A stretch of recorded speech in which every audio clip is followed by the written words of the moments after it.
Hi, this is Carrie Brownstein. This is DJ Premier. This is Darren Aronofsky. You got the RZA right here. Rose McGowan. Radiohead. Aisha Tyler. Tribe Called Quest. Fred Armisen. Prince Paul. Javier Munoz. Seth Meyers. Frankie Cosmos. Flying Lotus. Hi, we're Chaim, and you're listening to the Talkhouse podcast.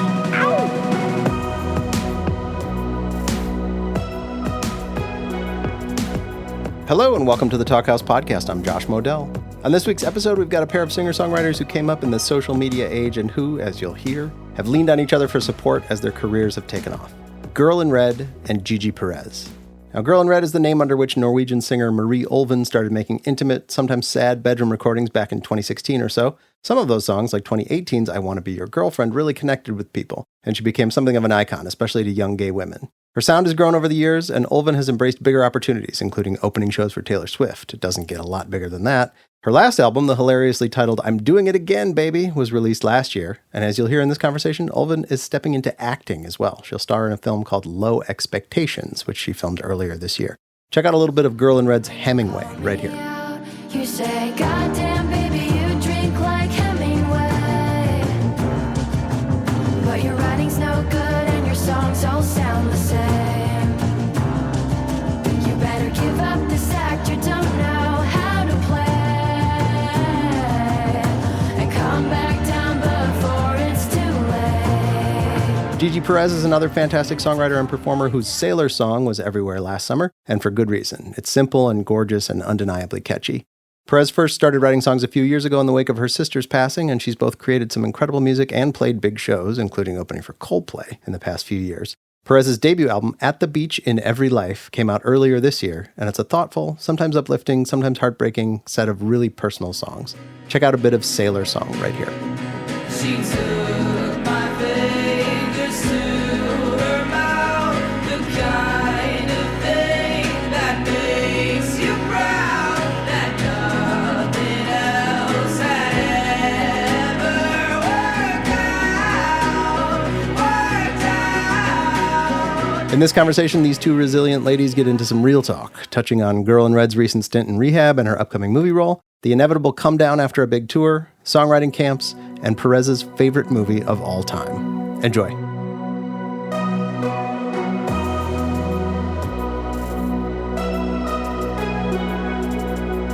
Hey girl. It's been a fat It's been a minute. Did you say it's been a fat minute? Yeah. Yeah, it's been a long one. Okay, to anyone listening, I met Gigi, I met you last year for this cute little tour that we did together. And I instantly fell in love with your vibe. Thank you. That means a lot. Ditto. Are you in Oslo right now? Yeah, girl. Cool. You're coming to New York like this week, right? Yeah, I'm stoked for that. Where are you? You're on a bus? Yes. Philadelphia. Yeah, where? I'm Okay. pretty sure I'm... The fact that you had to pause for that long to like really think about where you are. Okay, we were talking earlier this year. You were like really worried about like it's going to be a lot this year. You were like, holy fuck, it's a lot of traveling. Yeah. Like, how are you finding yourself in the midst of all of that right now? I mean, this year's been incredible. Like I feel like just on the live side, I feel like I've grown a lot and I've really come into myself in that way. So that's really exciting. I think it's, as far as just the traveling aspect, it comes, like, I feel like it hits you all at once and then, like, you're just on cloud nine and then it hits you all at once. So, I don't know. My nervous system is pretty crazy at the moment, but it's been good. Overloaded? I think that knowing that I've spent so many years working up to the point to be in the position where I feel this way, you know? Yeah. And also just, I think, you know, it's great because I have my family, I have Happy, and I think that makes it very much a more comfortable reality. Hosier's really, really awesome. He's a really great guy. Do you get to hang out with him? Like, after, you know, when we, like, talk a lot in between, you know, whether we're doing a sound check or after the show. We haven't gotten to hang out. We haven't done our bowling yet. Our bowling night. You got to do the bowling night. I actually, you know, the other day I passed by the bar that we went to in Williamsburg, the PP bar. I had so much fun that night. But that was like a weird night because that was in the midst of me like really deep into a lot of other weaves and stuff. So when you guys, when you and your girl left that bar and it was like 3 a.m. in the morning. I was like, I'm not going home. I went home with some random people smoking weed somewhere. Like I was deep in the trenches then, but that was still like a very memorable night. It is an interesting time looking back at like when we met, and you know, now from everything I've heard from you is that you're doing a lot better. Yeah, I was really mentally unwell when I met you and really sick, but now I'm doing way better and I'm like becoming a bodybuilder. I know. I'm like, you're like running marathons and stuff. yeah, well, not marathons really. I'm more like a protein powder weight girl now. Like I'm like lifting weights and shit. Okay. I was touring around Europe this summer and then I saw the singer of Wet Leg. Sick. Like at multiple festivals. I think her name is like Ryan. I was like, oh my God. Where are they from? Maybe the UK or something. Like I love Wentworth. some weird part of the UK. Weird part. A smaller part. Maybe not a weird part. I guess I would be from a weird part of Norway because no one has ever heard of it. But you're from a weird part of America. Handing over the microphone. I said I was from Florida the other day and someone said I'm sorry, which like respect, like that's true. That's what we hear in Norway about Florida. I kind of do fuck with the vibes that when you like portray like your life and like your relationship to it, then I'm like, okay, it's kind of cute. There's a lot of horrible things as far as just the government and everything. But you know, getting to go to the beach, and I just go there for that. You've been spending more time home, or have you been traveling? I feel like my year has sort of been like blocked into different parts. So like the first part of the year I was in rehab, then I went to South America and did a tour, and then I shot a full-length movie as the leading lady. Oh my God, yeah, the movie. Yes.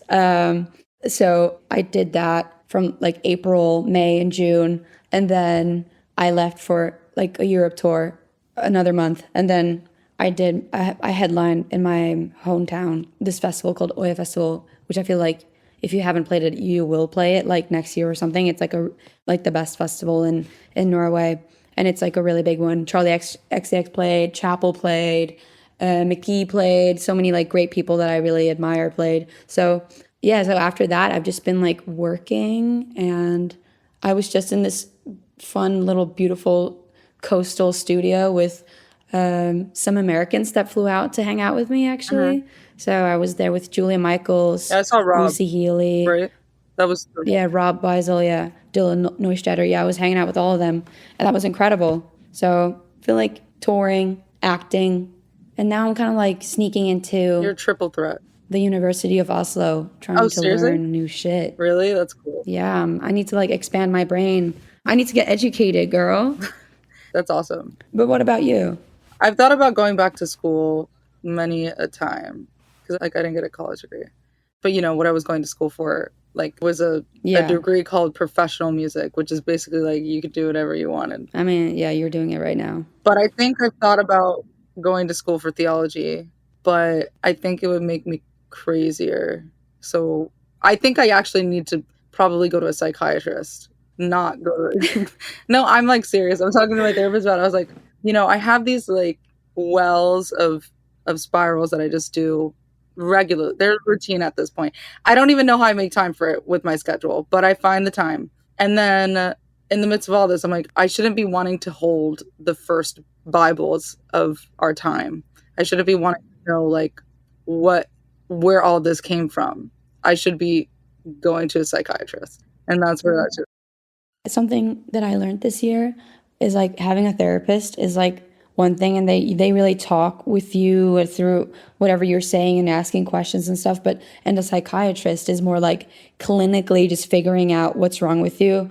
I went to a psychiatrist now this year because I got diagnosed with ADHD, and like we were going through bipolar disorder and like all these like personality disorders, like all these like kinds of things, and like with just big fucking stacks of paper just going through things. And she was very clinical, and I think that's like what psychiatrists are, really clinical in the way that they approach you. And sometimes I felt like, oh, you're not listening, but they deal with your shit in a very clinical like sterile, weird way. So I think sometimes it can actually be really good to go to psychiatrists because then they will just cut straight to the bone right away. Right. Yeah, we'll see what everything has in store. I've never taken medication ever in my life except Yeah. ibuprofen. I don't know. It's like that whole medicine conversation is so based on like the culture that and the country you live in, etc. So it's like really so. Anyways, okay, so over to something else. Not tapping into pills. Tapping into how do you feel creatively now, being so much away? Do you feel like? I mean, you talked about this a little bit before with me. Like, oh my God, I just want to make some shit and I don't have any time to do it now. Like, it's like you become an artist and then you have less time to do the thing that you really love because you get to do all these other things. But what about making music? And like, where's your head at with that? In last month, I've recorded some collaborations. So it's itched a certain itch. It's not the itch for me because it's like I want to write, but like this is the first time in my life I haven't written every single day. And I spend most of this year not writing. Like that's so bizarre to me. Like I write, I'm a writer. Everything I do, I write. So it's very different. And then when I remember I just was home for a day because I've barely been home this year. And like just, stream of consciousness, turn my voicemail on and I just go for 2 hours and just letting all the dirt out. Yeah.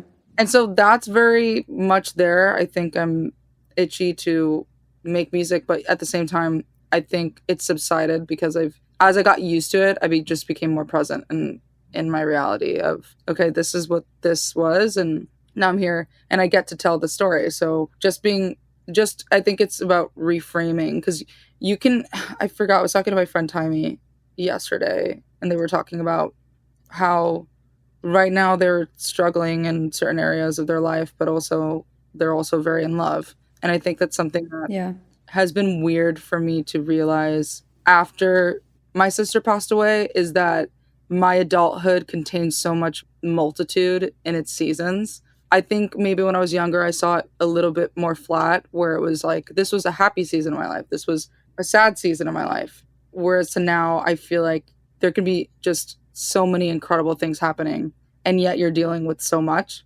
The thing that they said was you can have everything, just not all at the same time.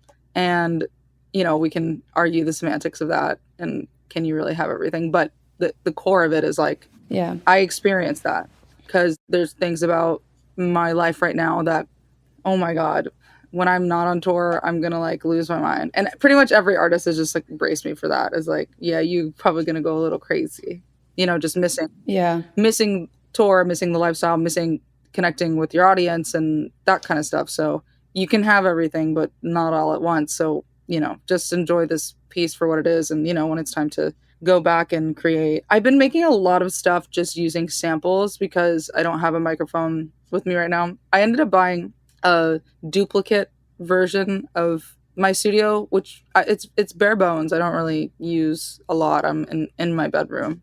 So I bought a copy of it so that I could take with me on the road. But between all of the bags and the flying and the weight and being overcharged at Delta, I left it this time. And I just brought my MIDI keyboard. But when I go back, I'm actually going to go get it because I do feel like I need it. If you're on a bus, you can put it on the bus. And now, yes, because I was going from the bus, off the bus. It was just like discombobulated. I've been making stuff with samples for fun. I sent you that beat the other. I fucking loved that thing you sent me. It's very strange, but it's fun. I really loved like the melodies of that thing you sent me, like the whole like tonal sort of world, landscape, tonescape, whatever people call it, soundscape. But it was just incredible. I really fucked with that. Thank you. I think that there's one thing to sound design, make your own sounds and be in charge of that at a very granular level. But then there's something about just hearing stuff and just like splatting things together and, making something from things that already exist. Yeah. Because it happens so fast, like I'm just like literally in Splice. I'm like, bing, this, and I'm just like doing this. And then you play it all together and you're like, wait, this is so cool. It's like scrapbooking, but like with music. Yeah, exactly. I'm like, all right, these are just like random loops and shit.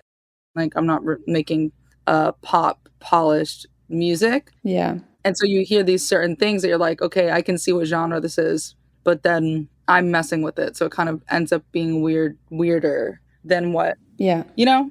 So I want to get back into doing that. I made something with Rob the other day that I'm really excited for. And this is like really awesome. It's not a collab.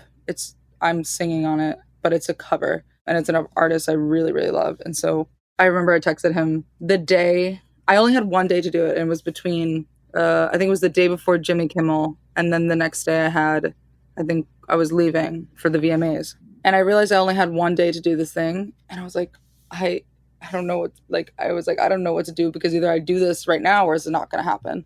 And I texted him, and he was like, oh yeah, I'm flying back from Napa. Let's go. I love Rob. Do you work with him a lot, or is this like a new thing, or is it? So last year I met him and we really hit it off. We worked on a song, ended up not coming out on the project, just timing wise. It was a lot going on. But I do love the song that we work on. So met him then, we hit it off. Then he invited me to go hang out with some friends, which I believe you're doing that this week. That's why you're coming here. Yeah.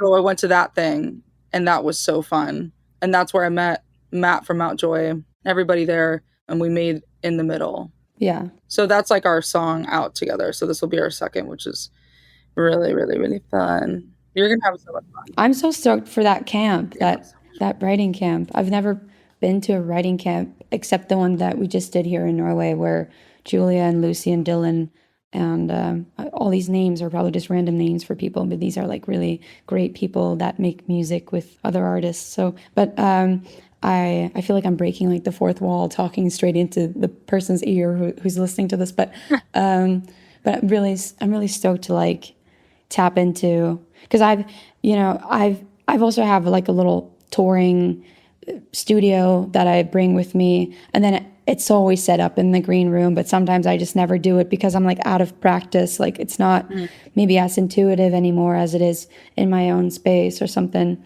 So now that I'm like done with touring for this year, and honestly, I don't even know the next time I'm going to play a show for the first time in 7 years. I don't see the next show. Like even during COVID, we were like, okay, we postponed it to this date instead. And then I still always had these dates coming, which is obviously incredible. I love touring, but still now there's like this weird space where I get to like really just tap into creating music, like meeting other people who make music and have the same passion, and without there being any pressure on making a hit or like making a banger or doing any sort of, activity with that intention, and just doing like hanging out with people for the sake of having something really big in common, which I think I really look forward to that, and just like make stuff and draw and write, and just my book that I read for you, like I'm applying for a writing school and I'm hopefully I make the deadline, which is the 15th of October, so hopefully like I'm just tapping into things, and it's really good for the soul when you need that outlet to like really dive into shit. That's amazing to hear. You're definitely going to get that from this experience. A lot of the same people that were there last year are going to be there this year. And it was such an interesting time too, because I think at that point, Sailor Song had just hit #1 in the UK. It was that week. I walked in, I had no idea. Like I'm going to this camp, and Rob, sent me, and I was very, I was blown away by, I guess, the support of everyone being so welcoming, and, kind of just giving me a heads up of like, hey, this is what you're getting into. When we were in the studio together in New York, even though it was like brief, and we kind of just like talked the whole day. So we made like rap song. Yeah, the little 18 Karat Kiss song that we made. Yeah. Which, by the way, the bars on that and like that whole thing, we should finish it. But and then there's also the All These Bitches Love Me. Every now and then I just play it. I just play All These Bitches Love Me. They be blowing up my phone. Like, I listen to that too. And then I come on with my origami verse. Which, but it's so fire. And I love the melody switch. Like, what you did on that go so hard. Mind you, I like think you were on the plane. Like I believe you were back. Like first, I give you so many props. Yeah, for You were going context, through yeah. it. You were going through it so bad, and you're on the plane Yeah. with like your wired headphone, dropping the craziest verse of Yeah, all time. these exact headphones. I was like you sent me this track that it's like a rap sort of track, and like Gigi just has this like big baller lesbian fucking sick vibe, and then I just hop on with a very like high falsetto where I'm like, I know origami, yeah, I do it with my tongue, and I was doing it like 40,000 feet up in the air, like being like It was. I think that's really funny, but I feel like we should like do a writing camp once, because I feel like we could make something really We can make a. something that isn't a joke, but Right. like something that's like really sincere. I'd be down. I definitely once I get. I'm supposed to have a meeting of this week or next week of what I'm doing next year. So we'll see what. We can do it in 10 years. I don't have a little time, hopefully. No, I'd like to do it on the sooner side.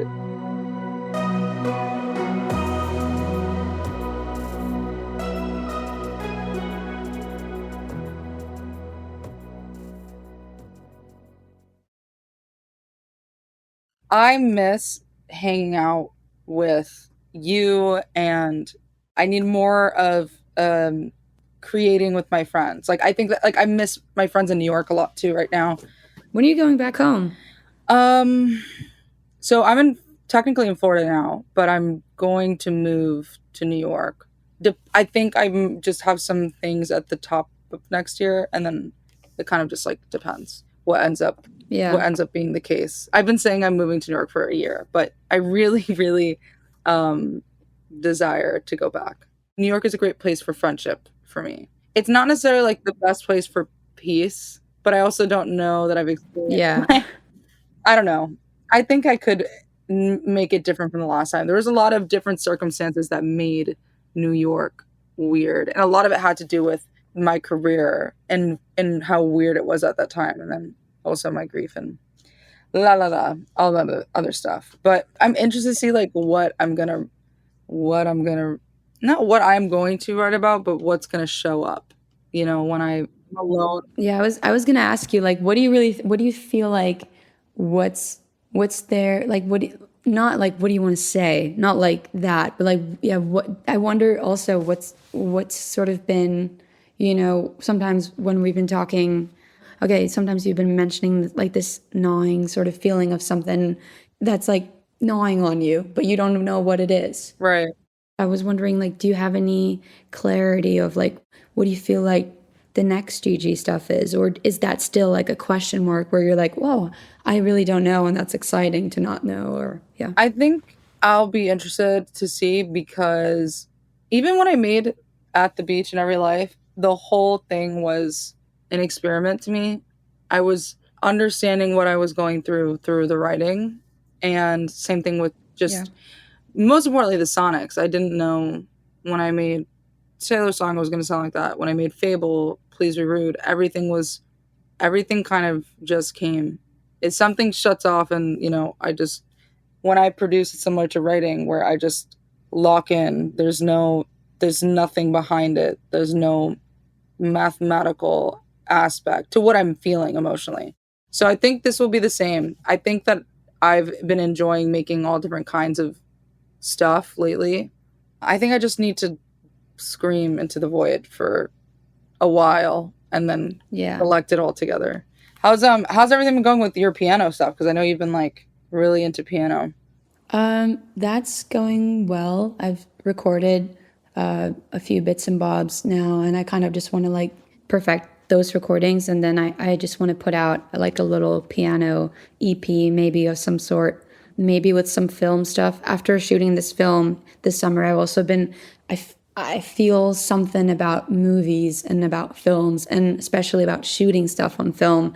There's something there that's like interesting to me, and I don't really know what it is. So I just have this like, I want to explore what this piano stuff is and like what that other stuff. But now I'm like kind of out of the piano stuff a little bit. I have it all recorded, and I'm excited to like share that when that feels right. But now I'm more kind of I have this feeling that I need to like really take back ownership of like recording and producing and stuff myself again.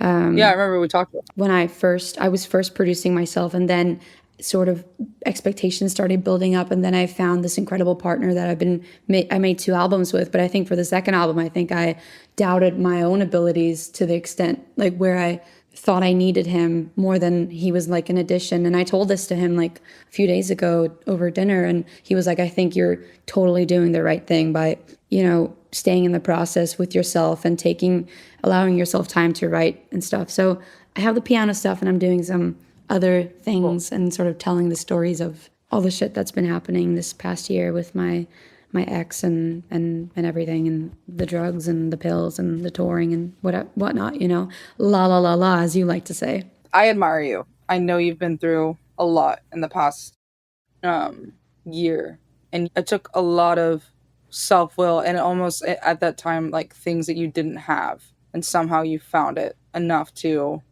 give yourself your best chance. And I'm very I'm grateful that you're here, and I'm proud of you. Dude, same. Especially around Christmas, I remember we were like FaceTiming like hours and hours on end. Like we would FaceTime for like 3-4 hours, and I'd be like, holy shit, it's like 3 a.m. Gigi, I gotta go. Like, but that really helped me. And also you were such a support for me during like literally the hardest fucking time of my life. And yeah, you just have this like wisdom and like a way with words that really just resonate with me. So I really, thanks for saying that. I found something I didn't have, and because I really didn't have the will to do anything. I feel like no matter how many times you fell, you got back up, like you did not want to be in the place that you were in. And yeah, I think like during that time I felt very pulled to be there, and it's so weird because like we had just met, but you already meant so much to me. I felt like that was like the day in Electric Lady when we were just talking all day, and I was like, I actually don't need to make music. I just want to talk to this girl. Like, yeah, no, I mean, that was an amazing time. And it's weird to say that because again, like meeting you, it's so weird because you were going through so much, and yet meeting you and becoming friends with you was such a highlight of my year and my experience. And thank you. That's so sweet. Over time, little by little, it kind of uncovering what really was going on. It's crazy that even in your darkest moments that you were a light to me and also to the world around you. But with that being said, we don't need to harp on it. I really don't fuck with bad vibes though. That's the thing. Like I might be going through some hella dark shit, but still at the end of the day, I'm still there for the good vibes, You know what? Maybe that's what got me. Maybe it was all an illusion. It's just like we just need to keep the good vibes going. Which honestly, it does make sense. But I think like we kept it real. Like, okay, we had our laughs, but then we kept it real. At the end of the night, we're like, well shit, what are we gonna do? It's good with some laughs like in between all the serious shit too, because then if you're not laughing, you're crying or something. A good laugh for me is like a good coping mechanism sometimes. Like a real fucked up joke can make me happy, or it can make me see people. They see me, but they still love me enough to be able to joke about something or something. Yeah, that makes sense. Your hair's long, by the way. Dude, I know. It's so fucking long right now. I was trying to hide this ladder, but I'm growing it out. I love it. I'm about to be in my femme bodybuilder era. I just cut my hair. It was down to my ass. Like I have a picture from Lollapalooza. Now it's here. It was literally down to my ass. Had to move it out of the way. That sounds like something. Oh, that shit was down to my ass. Like it sounds like something is really trying to get you. Like someone is like trying to get you real bad. But that's what my hair felt like. I loved it though because it was good. It just was dead and it needed to go. But wait, how is? Okay, wait. You played Lolla when that was the Chicago one, yes, it was a few weeks ago, a month ago. I think it was a month. Who the fuck knows? I don't know what is the thing. We don't even know if you're still in Philadelphia at this No, I point. You don't might be in know. fucking. I'm pretty sure. I don't even know how to check the location. Maybe the weather app will tell me. Which sounds like stupid. Like, how the fuck do you not know where you are? Girl, trust me. I don't know how I don't. Girl, I know so well. Wait, am I New Jersey? Hold on. North Brunswick. That sounds like New Jersey. I was born here. I should know that. I should have felt it in my bones. But yeah, I mean, Lala was incredible. It's very crazy, you know, going out and I don't want to get used to the fact, and in a good way, that I could go out there and people know my music. It leaves me Yeah. every time. So Lala was good. I really do love festivals, and I love that you get to meet other artists. BST with Hyde Park Hyde Park was very Yeah. awesome. We like kind of were off. We were like lagging on each other.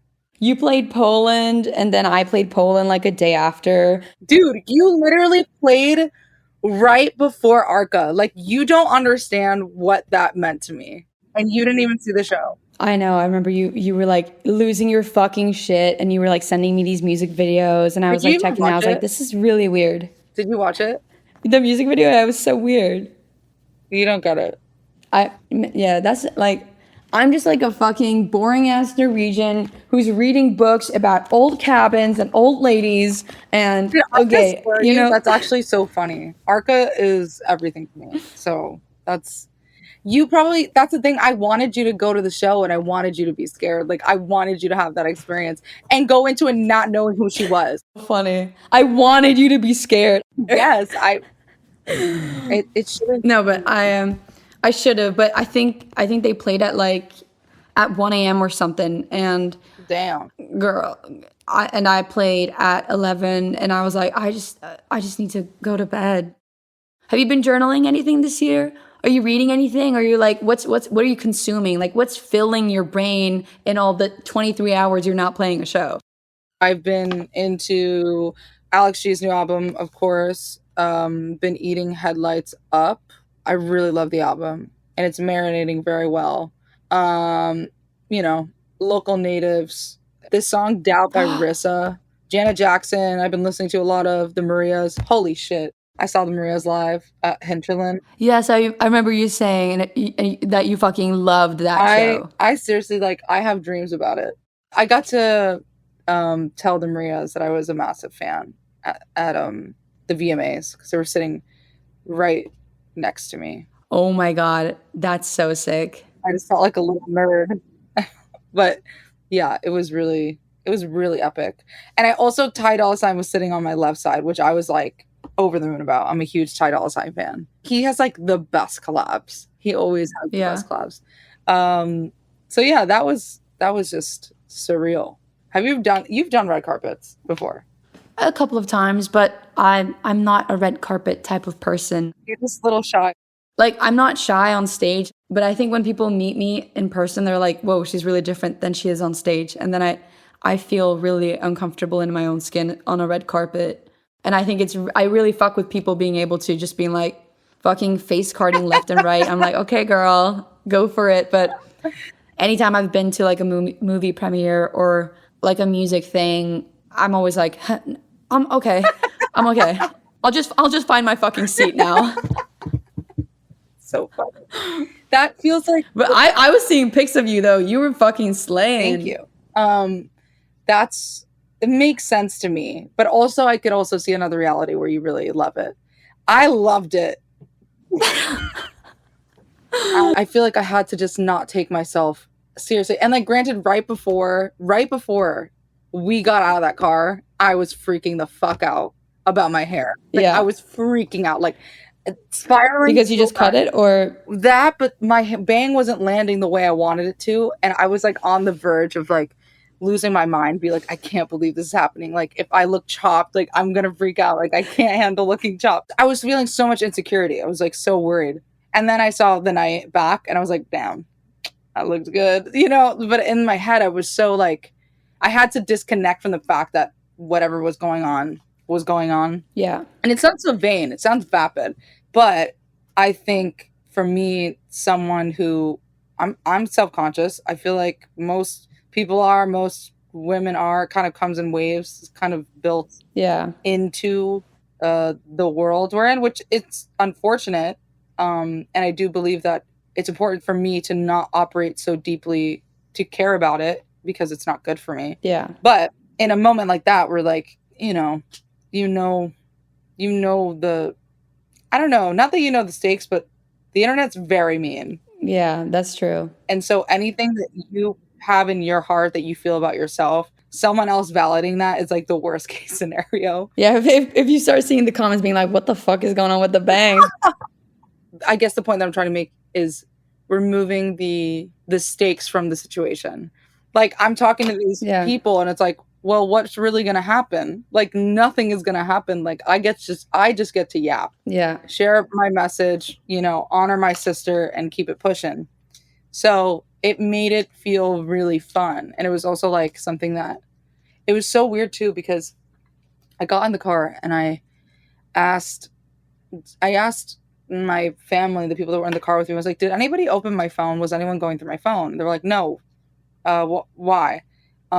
It was opened to a document file that I had made 6 years ago, and it was a vision board. It was just open to that. Okay. And it was a lot of pictures of like live music venues, just different like snapshots of things that I dreamt of in my early college life.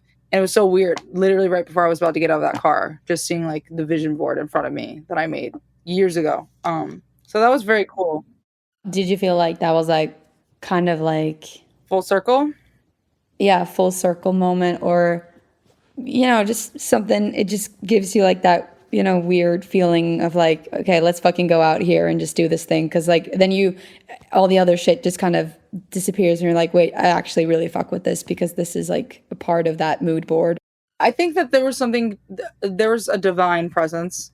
I don't know what it is, and that's my problem. And my problem in the Yeah. world is that I don't know what it is. But there is, to me, a personal communication between that divine thing that plopped me here. So it was just like a nice check-in, So I love that. When does the movie come out for you?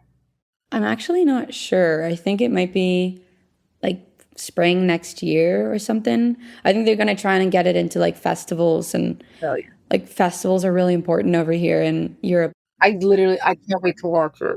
I'm fucking nervous. Someone told me that they saw it the other day, like the producer of the film, and they were like, oh my God, we were crying. And I was like, and I just felt this immense, like nervous, fucking stressing feeling that someone had like seen my performance.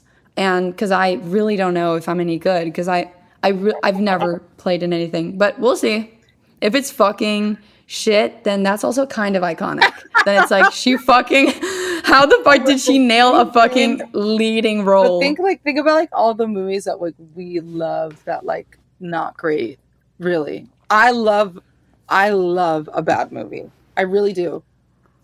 I won't name any. Wait, I just remembered you were like, hey, Marie, this is my favorite movie. I want you to watch it. And then I was like, fine, I'll watch it. And it was about like some dude. Oh, that's not a bad movie, but I know. Are you talking about Just Friends? Just Friends. And I was like, you were like, this is my favorite movie.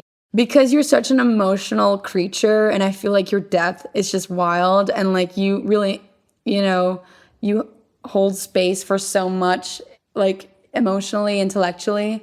I was like, okay, this is Gigi's favorite movie. I'm going to watch it. And when I saw it, like the discrepancy or whatever, the discrepancy between like what I thought it would be and what it was so big, because it was just a classic, feel-good, sort of American movie. It's the best movie ever. It's seriously, I don't even know how to explain it. Like, I love Anna Faris in that movie. She's just, I don't know. It does something. It always did for me. So that's my favorite movie. But I hate to be affected so deeply by movies. I really do. Really? I hate the feeling that it changes my life. Like, I don't know how to explain it. And when I say hate, I don't mean it in a way that I don't, maybe hate's the wrong word, but when it's so intense that I can't stop thinking about it. And I also like undiagnosed. I love also that. have, and this is part of earlier what we're talking about. I'm very, very likely have OCD, like very much. Yeah. So I think when it comes to watching things and stepping into these stories of of people, whether they're real or not, affects me so greatly, and I can't let it go. I remember watching The Worst Person in the World, for example. That like ruined me. I felt like the need to cling on to everything around me because everything is fleeting. Yeah. And it's just, I think that that's something that it can make me unstable sometimes to watch really, really great movies. I can get this like horrible feeling after a movie, but it's also like the best one when you leave the theaters and you're like, fuck. And then you're like, you're just like depressed. That's what I'm saying. I You're don't like want so. that. I want to watch Adam Sandler. I love that because it's like then you know that it somehow, and even like you don't even know, like when that happened with Portrait of a Lady on Fire, I left the theaters. I was like, wait, what's going on with me right now? Like, and then suddenly, you know, that film is so quiet because it's all about like the way that they're looking at each other. And there's just one scene that has music, I think, and it's like this big bonfire scene. But that quietness of that film stayed with me for like weeks afterwards. Yeah. I was like, someone is about to paint me like all the time. Like, yeah, that's great. No, I get it. You run into those things, and that I admire you for that. I think for me, I like to maybe cruise by a little more. But what are you gonna do today then? What's your day like now? I'm at a stop, so I believe I'm sleeping here tonight. And then in Asbury Park for the festival tomorrow. Then from there I go to Virginia to Jiffy Lube Live, and I have 2 shows, Hosier, then Pennsylvania, and then I go to Florida. Holy shit. For Sing Out Loud. Then I come back for All Things Go. So it's damn. And then we have ACL soon. I really have like 7 weeks left of touring. And then, which it's so crazy to think about, I'm very excited to see my true blue audience again, like just a room full of us. And it's been so crazy. Yeah, that's so special. It's been very, very surreal to see people showing up. And did you ever play Sims? So the plumb bops on top of the head? No, I'm not a Sims girl, but I know that you love Sims. So therefore you love it. But we'll get you into Sims, girl. Don't worry. Don't worry about it. But they like show up wearing these, because please be rude, I used shit. I've seen the music video. Okay. So that. I fucking love the music video. I want to do a remake of it in real life. Like I want to make a Please Be Rude music video. I'll play in the video. Well, yeah, we could like tie it into the movie and shit. No, I feel like this should be your thing. But I want to do more acting, so you know I can totally be like. You could be the waiter. Either be slapped by somebody I want to act in a music video how I did in my first album. I don't know if you ever seen my first EP, but like I was like fully acting. Like I was playing opposite of a girl. Like it was a whole other vibe. I'm much more like, I don't know what word to put it. I'm much more like in myself versus like first EP. Like, have you played opposite another girl in a music video? Because I haven't. If you did, I haven't seen it. Because I know you have Bad Idea and those 2 people making out, but you filmed it. Yeah. I've played in this one video with my friend for this Christmas song called 2 Queens in a King Size Bed. We played together, and then I actually and then I did Horny Lovesick Mess with Hunter Schafer. Nice. I played with this girl called Mary V, and she's very gentle and very incredible person. And then I can't remember. Do you think something happens between 2 people on set? Yeah, like real, or no? Because you're a really great actress. No, I think things can happen. Yeah, I think like on this film when I was playing during the summer, I did some scenes with this girl, and between sets we were really connecting and we were having such a fun time. But then we were acting, and then when we stopped acting, we were actually like really connecting, which is what our characters were supposed to be doing, which was like kind of interesting. But it really, I think at the end of the day, it's like it is acting, but I also think things can happen. Right. I think that's the whole like the Brad Pitt thing is like him with Angelina Jolie. He left Jennifer Aniston. I think that's, well, this is the lore my sister is giving to me because she's very much into this. But I think that's what happened. So I do think real chemistry is rare, but it might happen on set, you know? Right. That makes sense. Yeah, I mean, it's always blown my mind. Did you not like my quote of your song? No, I in did. there? Thank you. I appreciate it. Okay, cool. Thanks for It's always fascinating to me how people get into it and have these crazy on-screen relationships and off-screen. The Holiday with Jude Law, Cameron Diaz. I'm like, how can it not be real? It's like I love it's Cameron like Diaz. I love Cameron. girl, same. Like the chemistry there is like transcending, like the straightness of it is even transcending into my lesbian body. It's like exactly. insane. It's like, no, I'm not even trying to push an agenda. Like it's just happening and we should address it. Same. Like it really affects me. It does something to me. It builds up the tension. You don't get that shit right away. And sometimes you never do. And that to me is okay. Because then it always goes back to like those girls in school that you were like kind of like acquainted with but didn't really know well, that you're like, are you gay or not? And then they end up being completely straight. But you know what you experienced just like in your exchanges was like, girl, you were a little gay, weren't you? You know? Did that happen to you? Well, also, I went to a Christian school, so it was like different for me because there were so many girls that I thought would end up being lesbian that I'm like, they are, I mean, not to project some sexuality because I know that's not, it's not the right thing to do. But then like going to their Instagram and then seeing they're with a man. But I'm like, I don't know how to explain it. You have it. You have the gene. Like you have it. Hey, sorry. I know you gotta go, Marie, so maybe we just close it out. Yeah, okay. So thanks everyone for listening. I'm going to go have dinner now with someone, a secret date, and then I'll text Gigi this later, but I will leave everyone else hanging. Not that I think anyone gives a fuck. And I would like to thank you, Gigi, for hopping on this call with me and this little podcast with me and chatting. I feel like we could talk more. And I always feel like it gets better the more I get to like catch up with your life and where you're at right now. Because obviously it's been a minute since I've seen you, but I'm grateful we got to talk. Ditto, same. I'm really happy we got to chat, and I'm just happy for everything that's going on in your life. And yeah, I'm gonna go to Hot Works probably. I'm gonna go find a gym and get some endorphins. Okay, get shredded. Come on, let's go. But yeah, love you so much. Talkhouse, thank you so much for having us.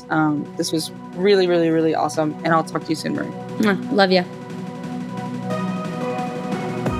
Thanks for listening to the Talkhouse podcast, and thanks to Girl in Red and Gigi Perez for chatting. If you liked what you heard, please follow Talkhouse on your favorite podcasting platform and check out all the great stuff at talkhouse.com. This episode was produced by Myron Kaplan, and the Talkhouse theme is composed and performed by The Range. See you next time.